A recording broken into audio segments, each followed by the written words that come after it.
So BJ, as a freelancer, how do I maximize the value for my client without consuming too much of my own time and my own resources?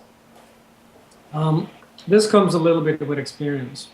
Let's say that you've started out and you've identified 1 to 3 areas of assignments that you want to specialize on.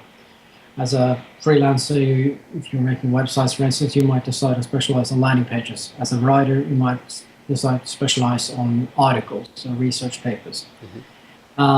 Then after you've done that and you've worked with a particular type of assignments for, let's say, 5 or 6 times, you start to get an idea about how to do it. You start to learn a formula for doing work. Like when I'm writing articles for Digital Mind, my way of doing it is so formalized that I know exactly what the headline is going to be. I know exactly the meaning of every paragraph. So when I'm doing it, I'm able to shoot out articles in 30 minutes or less.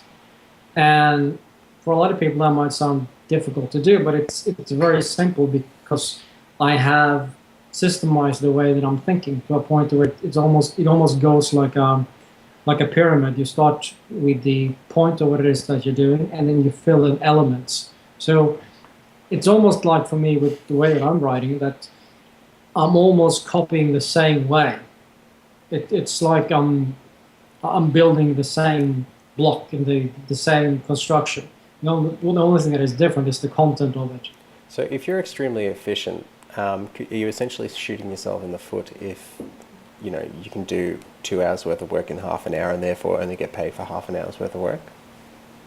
Well, that's why fixed assignments can be a good way of getting paid for what it is that you do. That's true. This brings me actually to another very important point, and that is that if you see a freelancer that has a relatively high hourly salary, and they're applying alongside with a freelancer that has a relatively low hourly salary, it's very common among some employers to immediately judge this as a situation. Well, I'm going to go with the cheaper one because I'll get a better deal. Well, that's not necessarily the case. For starters, some freelancers tend to bump up their hourly rates to give the impression that they are better. So if you're comparing the hourly rate on the profile, whatever is on the top, if you're looking at Odesk, for instance, and you start looking further down as the testimonials, you might see that the effective hourly rate is lower. So they might, for instance, have $55 as the hourly rate on the profile, or 25 might be the effective rate. Secondly, if you are more efficient with your time, if you're able to put out more quality work, then it just makes more sense to change your work to fixed rates if you started with variable, because you're quite simply more effective. And for me as an employer, I don't care. I don't care if you get the work done in 1 minute. It takes you 5 hours as long as I get the quality.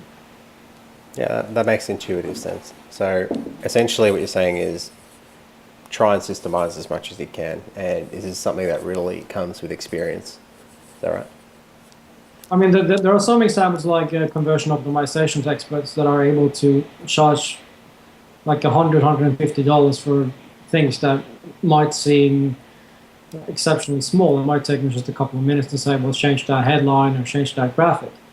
But they have an in-depth skill that they're able to apply to situations where they know it's going to have a large impact. And because the work that they do is directly tied with the result that results in clearly measurable revenue difference for the client, we're able to get away with it.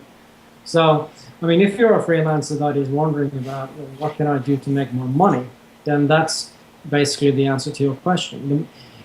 The easier it is for you to argue to a client that I do this, and that results in you making that amount of money, and you're able to prove it, the faster you're able to generate long-term income, the faster you're able to develop a stream of really loyal clients.